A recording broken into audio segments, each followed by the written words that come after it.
It's Monday, September 18th. I'm Geoff Schwartz. This is Geoff Schwartz. Tomorrow, you were live on Twitter and YouTube and on your favorite podcast platform. We're brought to you by Prize Picks, a skill-based, real money daily fantasy sports game. Go to Prize Picks and use code GSSY for a first deposit match up to $100. You pick 2 to 6 players, and if they will go more or less than the Prize Picks projections, you can win up to 25 times your money on any entry. We'll be making my selections for the 2 Monday Night Football games tonight at the end of this episode. So stick around. I like what I've done. Hopefully, Gabe, my quarterback, doesn't get hurt on the first drive of the game. I don't think that's going to happen tonight. How are you, buddy? Week 2 of the NFL, almost in the books. Yeah, I've caused some controversy in my fantasy league. I made some controversial loophole waiver pickups, dumped a Sunday guy and in my fantasy league, not for Prize Picks necessarily, but, no, but I'm making enemies is what I'm saying. In the league we're in together?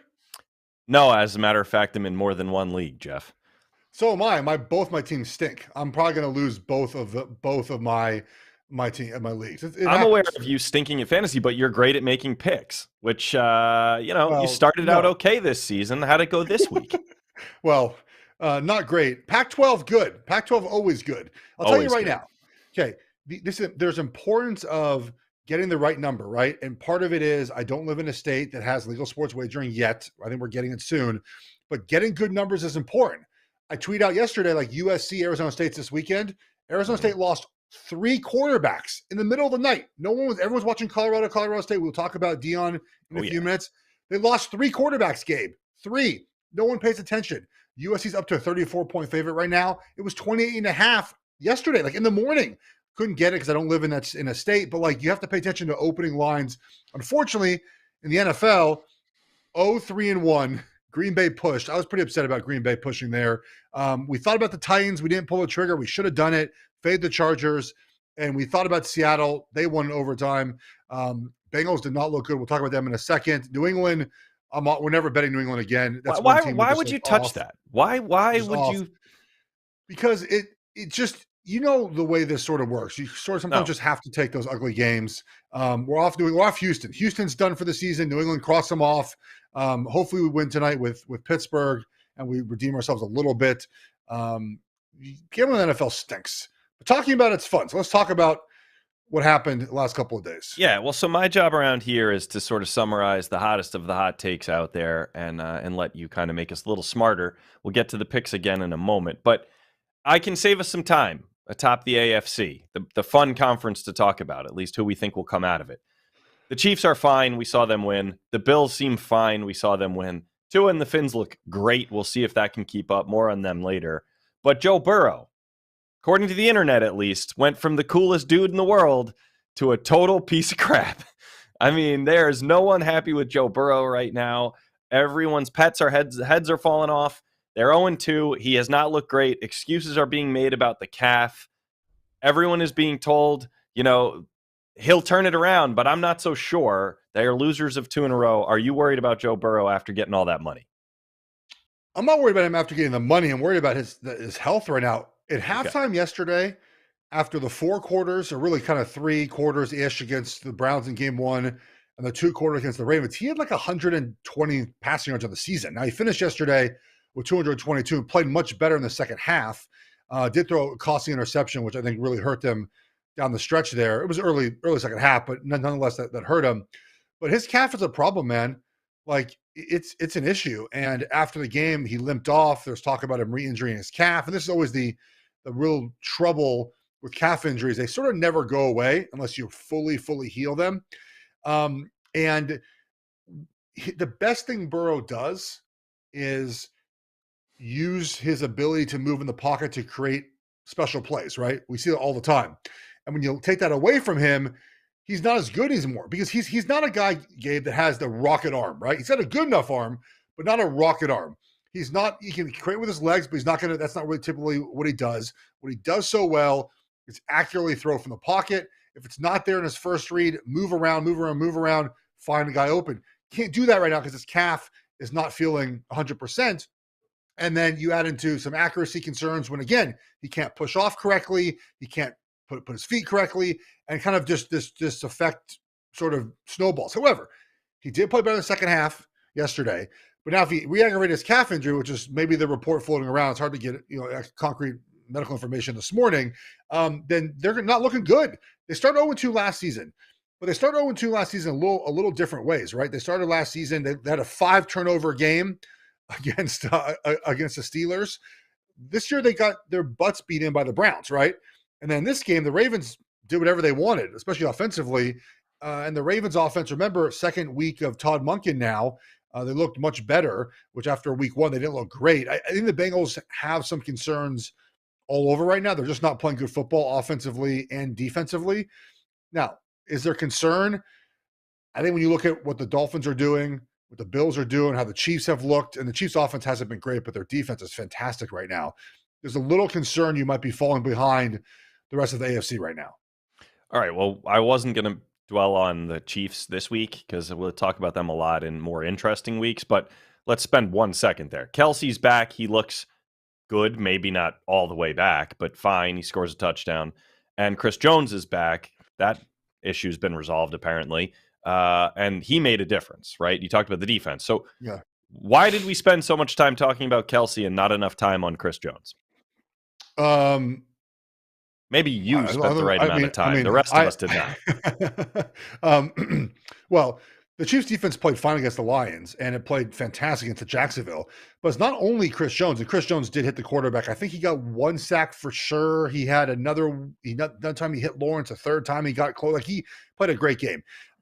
Dude, their pass defense is legit. Like, these young guys that played last season, they had 5 rookies play last season. I think 4 in the secondary, plus then Karlaftis, who looks much better in year 2 as a pass rusher. They just hit the jackpot. Jacksonville had, I think, 12 drives yesterday and scored on 2 of them. 2 of 12 drives. Now, they drove deep in the red zone near the end of the game. The Chiefs held. I mean, they moved the ball somewhat, but their defense, Gabe, is so much better. And if the offense can sort of get back in rhythm, which they weren't terribly in rhythm for most of this game, the Chiefs are going to be, again, very good. But their defense has to be average for them to win a Super Bowl, and it's much better than average right now. And if you're the rest of the AFC, you got to be a little concerned that they're playing this well. But I'll tell you what, man, the Dolphins, dude, they look good. They look good. They dominated the Patriots, who I was wrong about this season. The Patriots stink. And there's nothing that's going to change about that. They stink. Mac Jones is just not going to be the guy. The turnovers are bad. Cool blocked field goal. I love that. But the Dolphins, man, I don't know how you stop this offense if Tua's not getting hit. If you're protecting Tua, they're going to be hard to beat every game. I don't care if you're the Chiefs, the Bengals, the Bills. I'm looking forward to Bills and Dolphins playing at some point. I think they play fairly soon. But the Dolphins have so many weapons, and if Tua can stay in the pocket, stay upright, they're going to be hard to stop each and every week. Their defense with Vic Fangio is going to continue to get better. They're the team, as a Chiefs fan, I am most worried about. Okay, so you said if this and if that with Tua, and I feel like it's been a couple years of us always qualifying it whenever we compliment him. We never just say the guy's good. And I've been sort of, because I see a bit of the sort of Tebow, Vince Young, college superstar who people aren't quite sold on. He is better than those guys. But I see some of the similarities where people are apprehensive about just acknowledging he's in that tier. It's always qualified. So what will it take? At what point are we just like, yeah, he's good. He's good. Play 17 games this year without getting hurt. That's it. So it's just the injury thing. And we've seen him be injured in such scary ways that it's that. Yeah, play 15 of 17 games, right? You might sit out a game at the end of the season or 16 of 17 games. I think it's for everyone. It's just a matter of seeing him play a full season. And because I think you're just concerned that if he gets hit and he hits his head again, then we're in trouble with what happened last season. Because I think it's at the point where, and not to be an alarmist, but Gabe, if he gets another head injury, we're talking serious time away from football, right? Like he had 2 documented last year. We think he had 3 last season. If he gets 1 this season, and again, we're not rooting for that at all. We're talking about what potentially could derail their season. That's it for this season, right? Like, so I think a lot of us are like, look, they're great. They're playing good football. Mike McDaniel, we on this show, we had picked him for Coach of the Year. I think it's going to hit. We have Tyreek Hill, Offensive Player of the Year. That has a chance to hit as well. We did not have Tua for Comeback Player of the Year. I think DeMar Hamlin still gets that award. but Tua, I think, is the favorite at the moment. The Dolphins are rolling right now. They get the Broncos this weekend. They'll beat the Broncos, and then they get the Bills. That'll be a fun game at Buffalo in week 4. The schedule is Giants, Panthers. I mean, 5-1. You're looking at maybe 6-0, and then the Eagles, and then it gets a little tougher. Eagles, Patriots, Chiefs.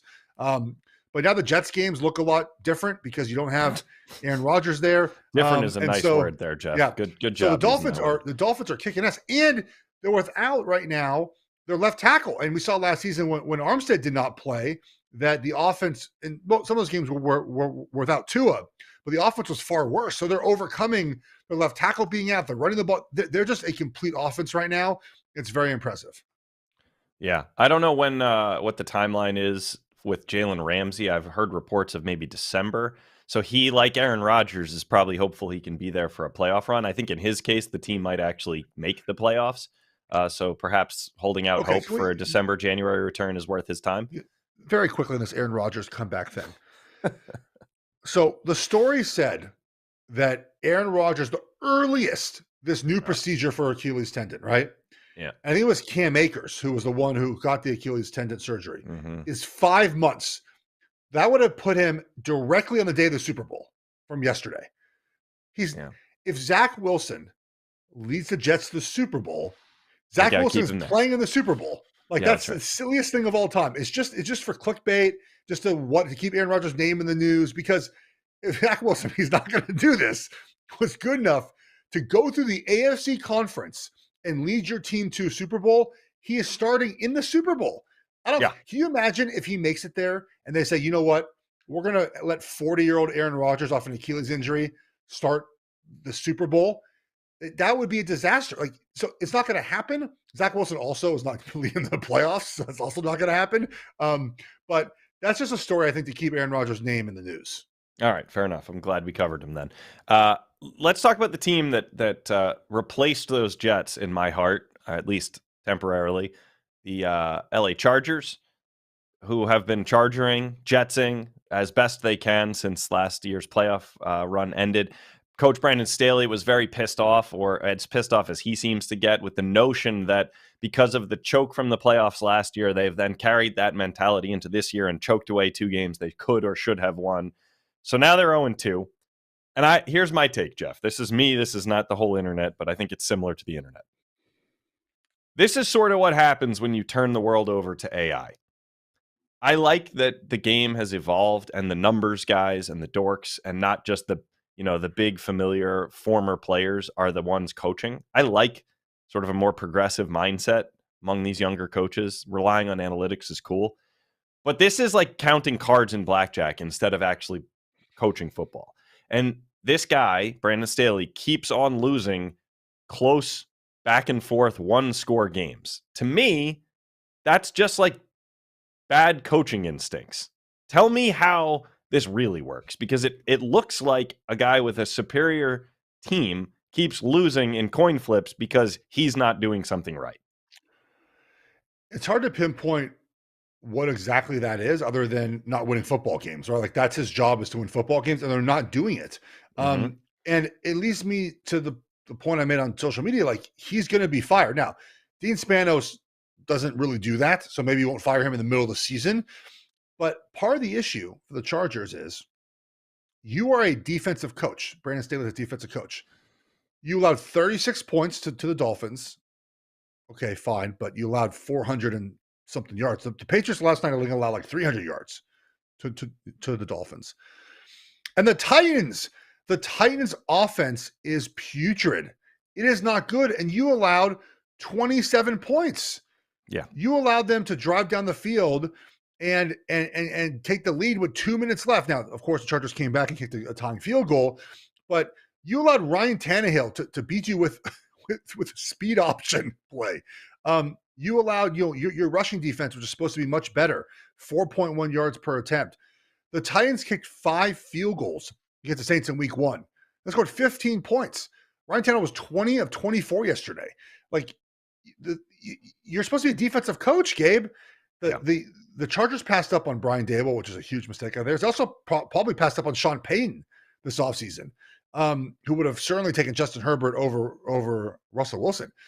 They have a very talented football team, Health is always a concern, it feels like, with the Chargers. But Staley just isn't a good coach. Like, it's okay. That happens, except you're ruining Justin Herbert. Like, you're ruining the prime years of Herbert with him as a head coach. That's really my number one concern is at least from like name recognition, you've got as good a roster as any in the AFC. You've got a quarterback who, one or two things break his way is absolutely considered in the highest tier. He's right there next to Burrow underneath Pat if a couple things break his way. And everything that could go right goes wrong. And so it's funny, I guess, that I, as a lifelong Jets fan, finally quit them and ended up with this, pile of crap.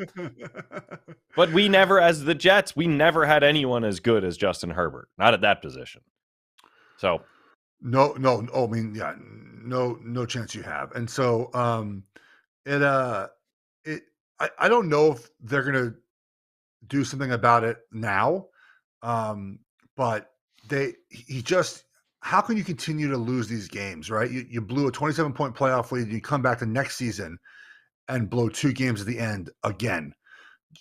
It's just your team is not ready for these moments, and that is that's up to it comes down to the coach. Okay, so let's use that as a segue because I think we just talked about it. Like the trend in football at the highest levels has been towards the head, right? Towards the analytics, towards the rational, not the heart guys, not the guys who fire you up and, talk old school. Well, Deion Sanders is proving that maybe that heart stuff is way more important because his team was down 11 for no damn reason to CSU, and they came all the way back and won the most exciting football game I've seen in I don't know how long. Most people probably didn't even stay up. I bet they won't admit it, but didn't stay up till 11:30 West Coast, 2:30 in the morning East Coast. I did not. I don't blame you. But it was a hell of a finish, and it proved a few things. Shedeur is for real. 98-yard drive to force overtime was unbelievable. I think they can give Oregon a real test this weekend because I don't see why not. And they're even not, though Deion does not appear to do anything in game, call a play, even really pay attention to what time there is in the clock, this team is totally fired up and ready to win because of him and the way he manages them. He's the anti-Brandon Staley is what I'm saying. Okay. I'm glad you mentioned this. So, by the way, just announced right now, Travis Hunter is out at least 3 weeks. Yeah. Against Oregon, USC, Arizona State. It sucks because I wanted to watch him play against Oregon and USC specifically. I know I'm an Oregon fan. I get that. But like Travis Hunter against Troy Franklin, fireworks. Travis Hunter against USC's offense, great. It would have been fantastic. I have this working theory, Gabe, for dirty hits. I haven't like put it out there yet. We can workshop it right now. If you have a dirty hit that leads to a player losing time for injury, you have to sit out that exact amount of time as well. Is that that's a nice idea? Is that fair, or is that like sort of because sometimes because that to me takes into intent, which is hard to prove. Now on that specific play, that I don't think the Colorado defender thought I'm going to try to let's just say a broken rib. I'm not trying to break his rib. Like I don't think he went there thinking dirty hit. No doubt about it. I don't think he went there thinking, I'm trying to injure him. I think he just thought, like, I'm going to hit him late. He gets a little pop, whatever. But I don't know, man. I feel like should be an okay punishment. No? Am I wrong there? Is that too much? I mean, eye for an eye kind of thing. I like it. I mean, it's not realistic in the end because even if the intent of that hit was a bit dirty, the intent wasn't to injure for several weeks. So, yeah, how do you take him off the field? Correct. But let me ask you this, though. Because I haven't heard people talk about it from this perspective. No, of course, Travis Hunter doesn't deserve to get hit and injured like that. Neither did Shedeur Sanders when the kid Kamara sort of threw him to the ground. But the whole week, and even in the game, we were all of us were gassed up and encouraged for this to be an extra physical rivalry game where everyone was going to get chippy and we were enjoying the fact that these guys didn't like each other. So then they go out on the field and you expect these guys to not, take that extra shot or go a little harder? Sure. There's a fine line, I think, in that Colorado safety crossed the line. But yes, it was gonna be a chippy game, no doubt about it. But getting back to the point that you said, because it's a very important distinction between college coaching and NFL, in my opinion. All right. and it's not always this case, but in college football, your head coach most often is either an offensive guy calling plays or a defensive CEO type of figure, right? Where Okay. they're not calling plays, but they hire a great staff. Okay. That's typically how it works. And even some offensive coaches don't call plays. But college football to me is more about hiring an incredible staff and bringing in players. Like it's a talent acquisition business. Can you bring in good football players? The NFL, to me, again, most of the best coaches are great, like scheme guys, right? Andy Reid, Bill Belichick, like they own their side of the ball, and it helps them coach the other side of the ball. But like Andy Reid, guys, has nothing to do with defense. Bill Belichick, back in the day, had nothing to do with offense, right? They coach their own side of the ball, but they're the CEO of the entire thing. They also, in college football, Nick Saban's not coaching the defense. He coached defense in years. He just hires great assistants, and those assistants have disappeared. That's why Alabama's turned a little bit.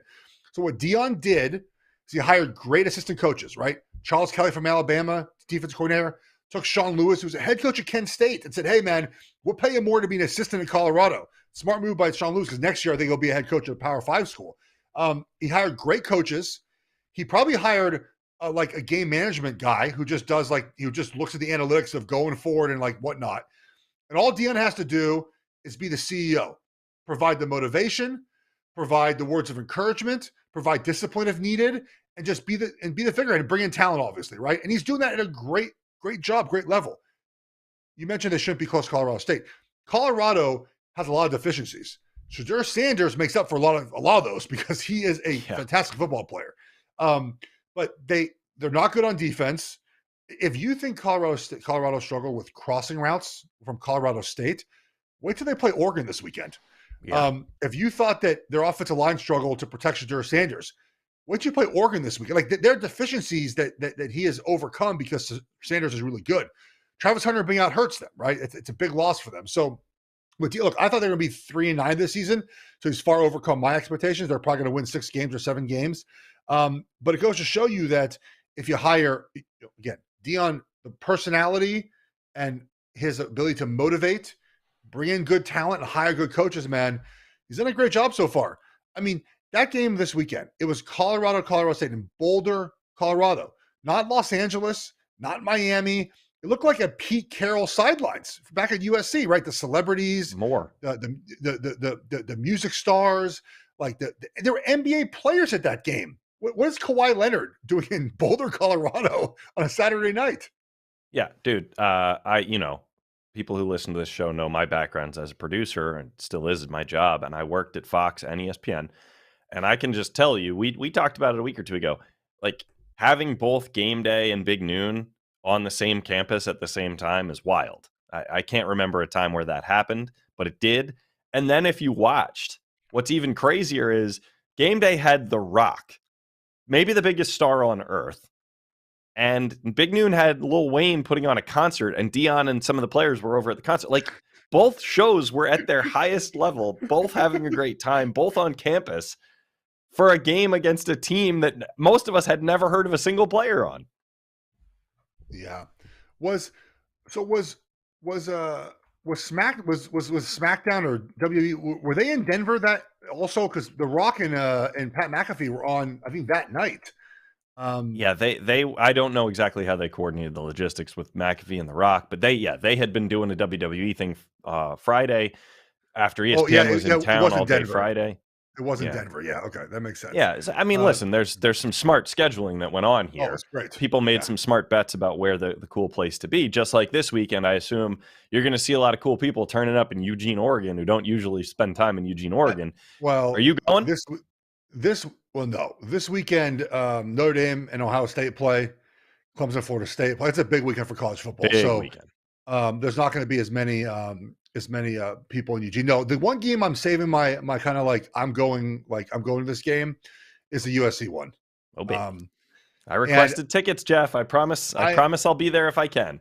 And all I need, if you're listening to this right now, to make this game happen, okay, is I need a booster who's flying from the East Coast to Eugene. So if you're in Oregon, if you're someone who's flying to that game, can I hitch a ride on your plane? That's all I'm asking. Hitch a ride back. That's all I need to make it work. Ask. Yeah, it seems like an easy ask. What are you bringing to the table? You got to offer something.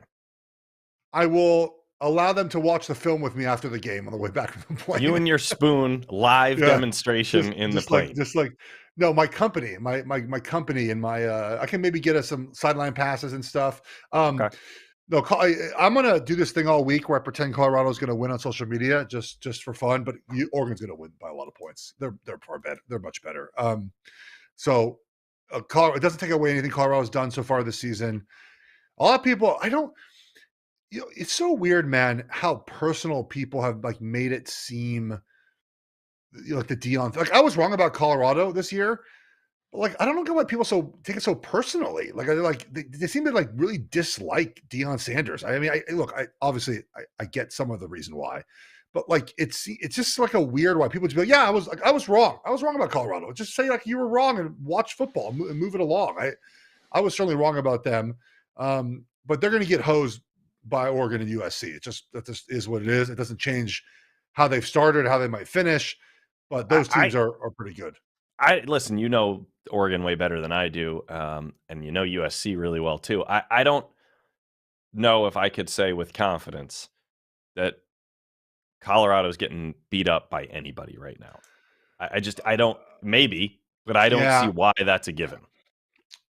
Well, Nebraska and Colorado State should have won that game. I think we agree on that. Like they even with 15 penalties and they didn't. Their best player basically botched the final drive. Yeah, I mean, their coach also wimped out at the end and should have gone for 2. There's many reasons what. Yes, I was okay. I'm glad you brought it up. Yeah. This is way in the weeds. That it happened at 1:30 in the morning.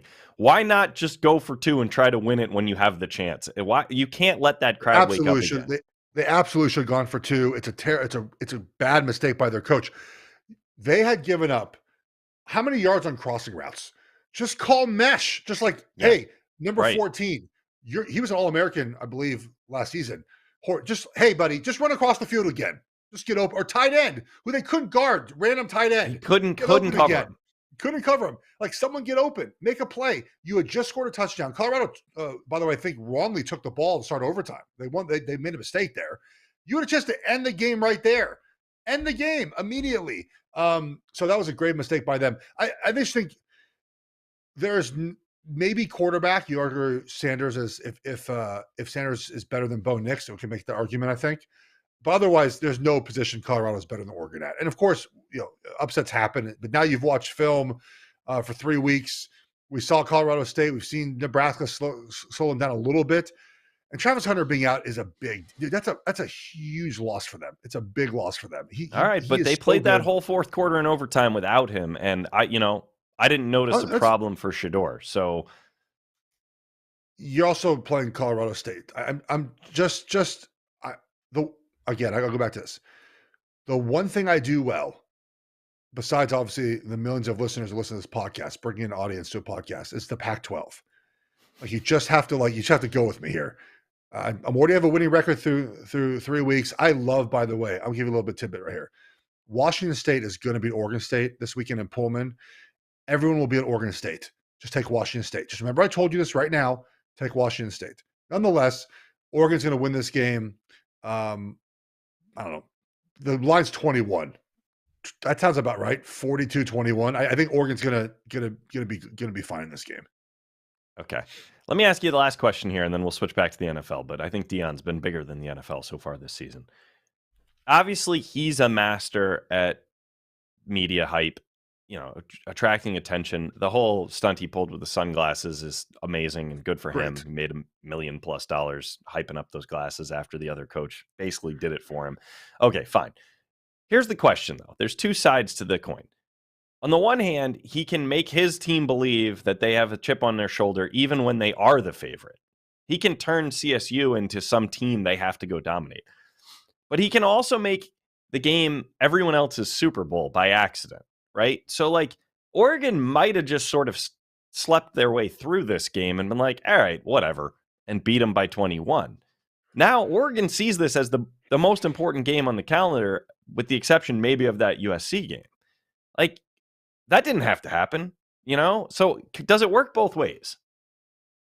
You think Oregon is? You think there's too much up on Colorado, and Oregon will be ready for them versus paying more attention than they ever would have without Deion, obviously. Oh, obviously, yeah.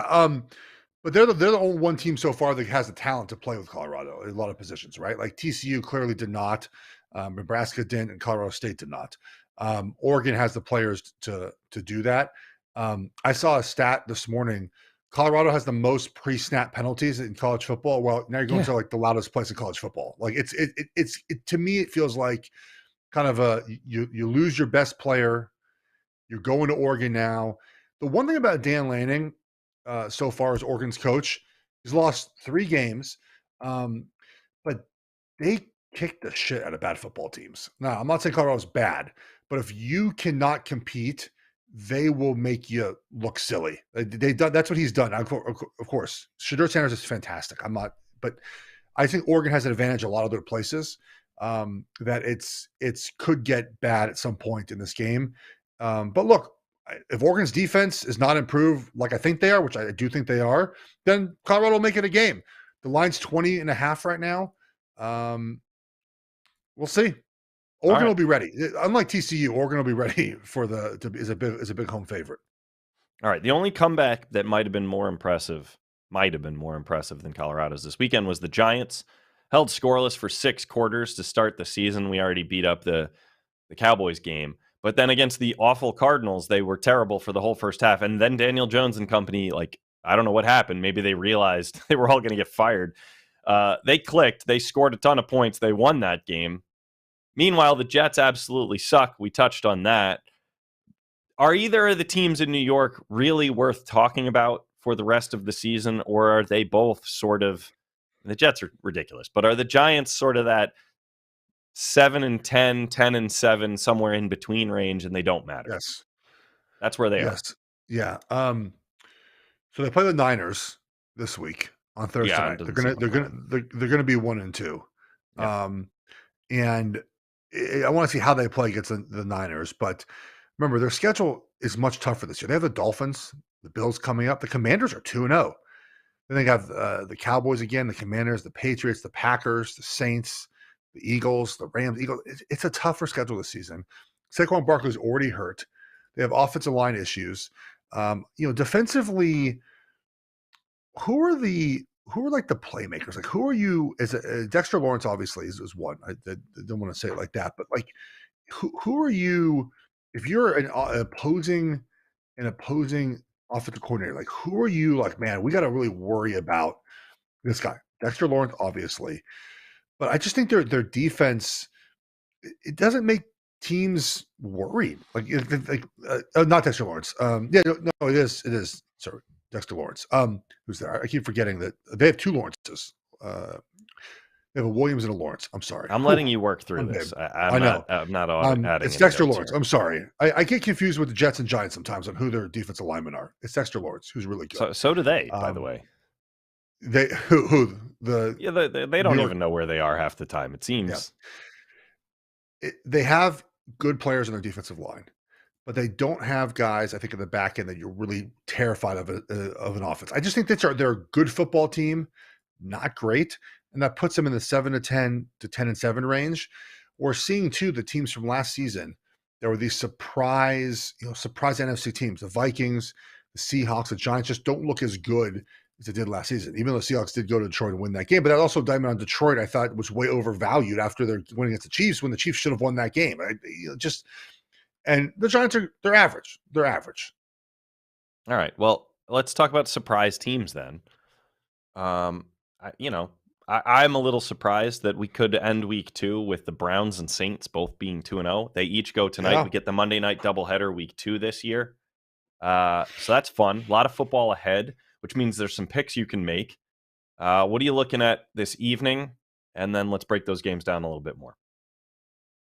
Yeah. So, the Saints defense is good. Bryce Young and the Panthers offense, I don't know that, obviously first game was a road game, a little bit of a struggle.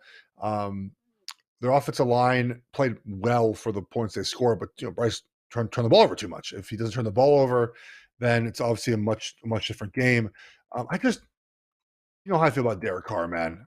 I just don't buy Derek Carr. Do you buy Derek Carr? It's just, I don't see that. No, I don't buy Derek Carr, but you seem to have some sort of lifelong grudge against the man. I just don't care about Derek Carr. Yeah, I don't care either. I don't think he's any good. I think he's just okay, and All people right, seem to make him a lot better than he is. That game to me is not as interesting as the night game where the Steelers agreed. looked bad in week 1. Like I was surprised at how bad they looked against the Niners. I'm high on the Steelers this year. And the Browns beat up on the Bengals, but Deshaun Watson didn't look terribly great. And so tonight, the Steelers desperately need a win. They're good as home dogs. The Browns are bad under Stefanski as road favorites. Um, does Kenny Pickett play better? Does the Steelers defense shut down the Browns early in this game? The Browns are also without their right tackle tonight, who's out for the season. And then vice versa. Does the Steelers offensive line that played poorly against the Niners hold up to the Browns? Does Kenny Pickett play better? A lot of questions tonight, I think, for both of the Browns and the Steelers. The Browns start 2-0, man. Steelers 0-2. The Browns were the team a lot of sharps put the over pick on this year, right? The Yeah. over wagers, and they'd be pretty right after 2 games. Well, yeah. I mean, and they start with 2 big wins in the division. That would go a long way. I mean, then you can dump a game here and there and still be in a nice position. So, all that leads me to ask you, what's your square entry tonight? You can make 2 or 3 parts of this square entry. This is part of Yes. what we're doing with Prize Picks. So, tell people what you're doing.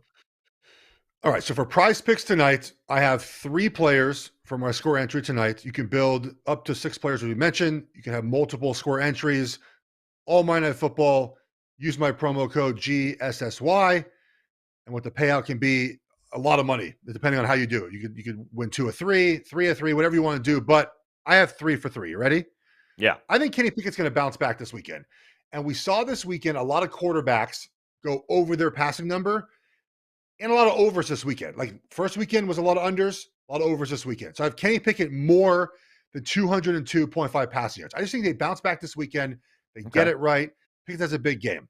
I have Bryce Young in the early game more than 9.5 rushing yards. The reason why I Mhm. have that is the Saints defense line is really good. I think he's going to have to run for his life at times. Yep. And it's a good situation to be in to take a running to quarterback that can run. He's not a running quarterback, but a quarterback that can run.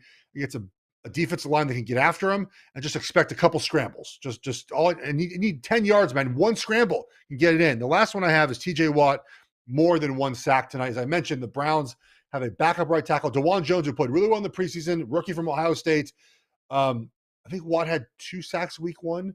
I need 2 to hit this. It's a lot of sacks, but I think he's going to do it tonight. I think he'll have a big game as usual. He's back. He's healthy. So Kenny Pickett more than 202.5 passing yards. Bryce Young more than 9.5 rushing yards, and TJ Watt more than 1 sack. And again, let's make sure my quarterback stays upright tonight. That helps win your prize pick square a lot easier. All right. I like the logic on Bryce Young. However, the counter to that is, yeah, he might be running for his life, negative rush yards, getting sacked. Gabe, sacks do not count toward rushing yards in the NFL. Only in college Oh my football, God, buddy. you're right. Okay, sorry. It's a, Thank it's you. a, That's it's why a, you're it's a, smarter than no, me. it's a dumb college football rule too, by the way. Yeah, so that's an so okay, so 9.5 rush yards feels airtight to him. Yeah, whether it's designed or not. He seems like he could scramble for 10 yards. I like the Pickett part because I think they're going to be trailing late, and I think you're going to get 45 pass yards in a final drive that doesn't matter. So I think that's a smart play. The Okay. 2 sacks, more than 1 sack, I don't know. You're asking a lot, but I guess it could be 1.5. Or are you about It to can tell be me they one don't and a count half half. sacks anymore? No, they count half sacks. Okay. Yeah, Chris Jones got 1.5 sacks there you yesterday. So go. half sack works. Um, I like it and then. I'm in for that. Yeah, I like I'll this take entry, it. Jeff. Thank you. Last week I think I hit 2. No, I hit 1 of 3. I missed Garrett Wilson receptions by 1. I picked the one where you could win. If you win 2 of 3, you make money too. I'm a little risk adverse sometimes with that stuff. Like I want to win some money back. Well, I'm not going for all the in. fans of your show here who are signing up and using the promo code GSSY, just get on the board. Just get some winners. Don't go for That's what I'm everything trying to yet. do. I know. Just I'm telling the audience too. Just take it yeah. easy. Go slow. Hit the Yeah. hit the 3-iron down the middle of the fairway every now and then. I'm looking at it right now. Yeah, I missed Garrett Wilson by 1 reception, and I had Kincaid easily over his 2.5 receptions. And Rogers obviously with 0 passing yards. So Yeah, that that hurt. wasn't great. but we're back this week to make some money on Prize Picks. All right. Anything we missed? I don't think so. No, I think we're good. Did you see the end of Winning Time? I have not watched yet. I know that it got canceled. I think they felt like it was going to happen anyways. But do they end with the 1984 season? Is that like the last? That's what the end. Well, I mean, listen, it ends. I don't want to spoil anything, though it's all very Googleable. It ends rather abruptly because I suspect that when they arced out the series, they imagined they'd tell the story of the middle of the 80s all the way up to the 90s. I would assume the way it started, it makes you think they get into the 90s. Well, not even the 90s. I think I mean, at least next season was probably going to be when they win some championships, right? Because the 84 was Tragic Magic. Yeah, right? This is setting up the fact that Bird got him, and now this is setting up the success they have throughout the rest of the 80s. I assume we would have been hearing about Michael Jordan in a minute now if they kept it going, but they didn't. The Larry Bird character is funny to me, man. He's great. Like he's like he's good. The whole thing is good. John C. Reilly's great. It's a good. I think it's entertaining. I get why I can't go anymore. I think right, just with the strike right now and the cost of filming in Los Angeles, it's expensive. I would assume that's the case. So hopefully, maybe someday, just like Arrested Development came back one day, maybe this show will come back. I'd love to keep watching it. But Curb came back. They all come back, right? What's old is new, Geoff. It's fun hanging with you on a Monday. I know you're doing this again with Matt on Friday. So good luck with your picks. Thank you. And enjoy the game tonight, guys. We'll be back on Friday, as Gabe mentioned, with our gambling episode. You can follow me on Twitter at Geoff Schwartz. I'm starting to give out some earlier plays in the week because I think the lines move so much that it makes sense to put them out now. You can follow us on your podcast platform of choice. Please leave a rating and review if you enjoy this podcast. We'll talk to you guys on Friday. Take care, everybody.